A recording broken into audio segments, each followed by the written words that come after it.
Herd immunity adalah kondisi ketika sebagian besar kelompok atau populasi manusia kebal terhadap suatu penyakit karena sudah pernah terpapar dan sembuh dari penyakit tersebut.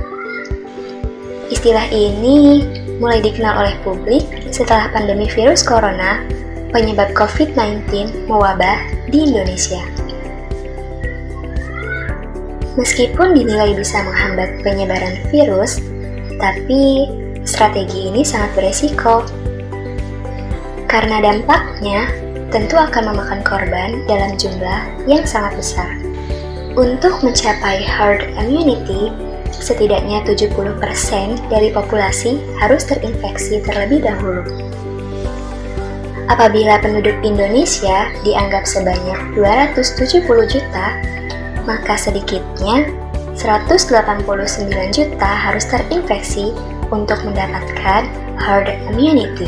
Kemudian, dari angka tersebut, kemungkinan orang yang meninggal bisa mencapai 1 juta orang.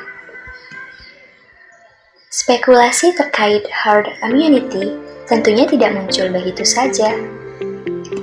Karena sebelumnya, pemerintah justru mewacanakan pelonggaran PSBB ketika kasus angka positif COVID-19 di Indonesia masih terus bertambah setiap harinya.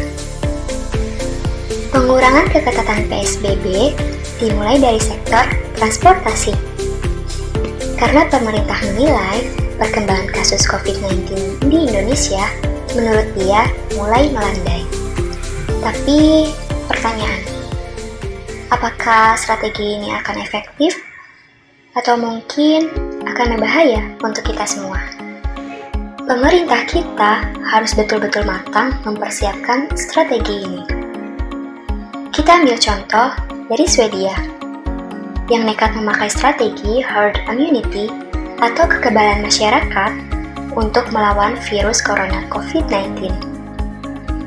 Namun ternyata hasilnya mengecewakan. Dilansir Business Insider, Senin 25 Mei 2020. Pakar berkata, populasi bisa meraih herd immunity jika 60% masyarakat memiliki antibodi. Tetapi, sejauh ini hanya 7,3% orang Swedia yang punya antibodi. Berdasarkan peta Johns Hopkins University, total kasus virus corona di Swedia adalah 33.459 kasus dengan kematian berjumlah 3.998. Bila melihat total angka, kematian akibat virus corona di Swedia lebih rendah ketimbang negara-negara Eropa yang menerapkan lockdown seperti Inggris, Prancis, dan Italia. Akan tetapi, angka kematian harian akibat virus corona per 1 juta orang di Swedia sudah lebih tinggi dari Italia, Inggris, bahkan melebihi Amerika Serikat.